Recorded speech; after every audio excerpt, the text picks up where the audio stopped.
ఫిరాయింపు ఎమ్మెల్యేలకు మున్సిపల్ ఎన్నికలు సంకటంగా మారాయి.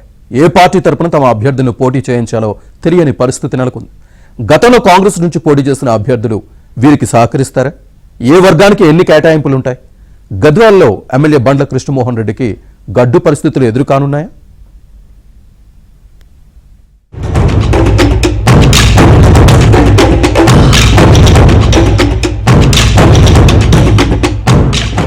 ఫిరాయింపు ఎమ్మెల్యేలకు మున్సిపల్ ఎన్నికలు కీలకం కానున్నాయి.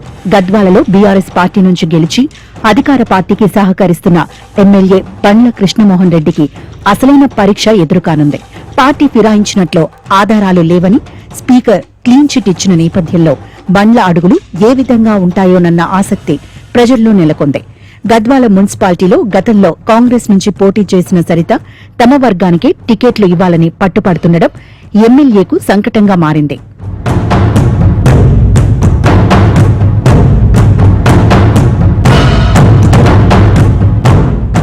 స్పీకర్ క్లీన్ చిట్తో గద్వాల ఎమ్మెల్యే కృష్ణమోహన్ రెడ్డి అనర్హత వేటు నుంచి బయటపడ్డారు. నియోజకవర్గ అభివృద్ది, ప్రజల సంక్షేమం కోసమే సీఎం రేవంత్ రెడ్డిని కలిశానని బండ్ల గట్టిగా వాదిస్తున్నారు. అయితే గ్రౌండ్ రియాలిటీ అందుకు భిన్నంగా ఉంది. పంచాయతీ ఎన్నికల్లో కృష్ణమోహన్ రెడ్డి వర్గీయులే అత్యధికంగా గెలిచారు. గతంలో కాంగ్రెస్ నుంచి పోటీ చేసిన మహిళా నేత సరిత వర్గం నుంచి అతి తక్కువ మంది విజయం సాధించారు. బీజేపీ, బీఆర్ఎస్ పార్టీలు నామమాత్రపు గెలుపును సాధించాయి. పంచాయతీ ఎన్నికలు పార్టీ గుర్తుపై జరిగినవి కాదని, మున్సిపల్ ఎన్నికల్లో ఎమ్మెల్యేకు సజావుగా ఉండే ఛాన్స్ లేదని విశ్లేషకులు భావిస్తున్నారు.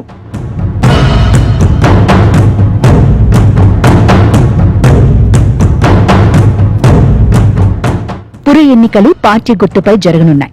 ఎమ్మెల్యే అనుచరులు ఖచ్చితంగా పార్టీ గుర్తుపైనే పోటీ చేయాల్సి ఉంది. మరోవైపు గతంలో కాంగ్రెస్ నుంచి పోటీ చేసిన సరిత వర్గం మరోసారి బరిలో నిలిచేందుకు సమాయత్తమవుతున్నారు. తమ వర్గానికి ఖచ్చితంగా 15 కౌన్సిలర్ సీట్లు ఇవ్వాల్సిందేనని సీఎం రేవంత్ రెడ్డి దగ్గరే సరిత ప్రస్తావించినట్లు తెలుస్తోంది. మరోవైపు మున్సిపాలిటీలో ఉన్న 37 వార్డులో తమకే ఇవ్వాలని, సరిత వర్గానికి ఒక్క సీటు ఇవ్వొద్దని జిల్లా ఇన్ఛార్జ్ మంత్రి వాకిటి శ్రీహరికి ఎమ్మెల్యే బండ్ల చెప్పినట్లు ప్రచారం జరుగుతోంది.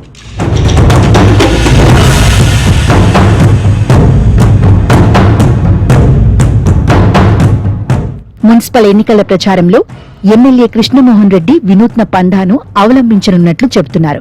కాంగ్రెస్ అభ్యర్థులుగా తమ వర్గం వారిని నిలబెట్టి కుటుంబ సభ్యులతో ప్రచారం చేయించాలని నిర్ణయించారు. బహిరంగ ప్రచారానికి దూరంగా ఉండాలని భావిస్తున్నారు. ఒకవేళ సరిత వర్గానికి సీట్లు కేటాయించినా తమ వారిని పోటీలో నిలిపి గెలిపించుకోవాలని బండ్ల చూస్తున్నారు.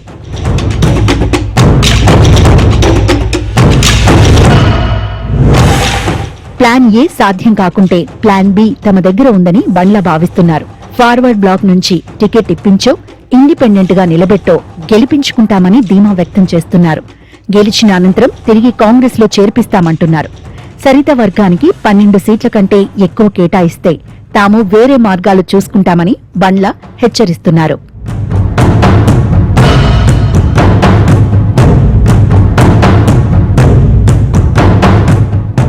కరవమంటే కప్పకు కోపం, విడవమంటే పాముకు కోపం అన్న చందంగా గద్వాలలో పరిస్థితులు మారాయి. ఈ నేపథ్యంలో కాంగ్రెస్ అధిష్టానం ఏ నిర్ణయం తీసుకుంటుందో చూడాలి. సరిత వర్గాన్ని బుజ్జగిస్తుందా, ఎమ్మెల్యే వర్గానికి పరోక్ష అండదండలు అందిస్తుందా అనే చర్చలు సాగుతున్నాయి. ఏదేమైనా ఎమ్మెల్యే బండ్లకు కాంగ్రెస్ పార్టీకి అగ్ని పరీక్షగా మారాయనడంలో సంకోచం లేదు.